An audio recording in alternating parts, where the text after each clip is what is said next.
ہم نے یہ حدیث درجنوں بار سنی کہ طوائف نے کتے کو پانی پلایا تو اس کی بخشش ہو گئی، لیکن حال یہ ہے کہ سڑک پر کسی گاڑی سے ٹکرا کر اگر کوئی کتا مر جاتا ہے، اب مر ہی گیا ہے،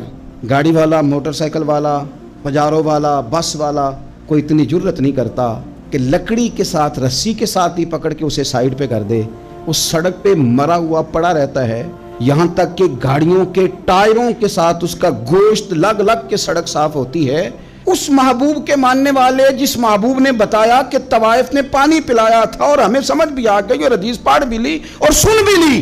پھر اس ملک کی جو مسلمانوں کا ملک ہے اس کی سڑکوں پر مرے ہوئے کتوں کو اٹھائے بھی کوئی نہ، اور زخمی کتا زخمی ہو ہی گیا ہے، اب اسے سڑک سے سائیڈ پہ ہی کر دیا جائے کم از کم، تاکہ اس کی اگر جان باقی ہے تو بچ جائے۔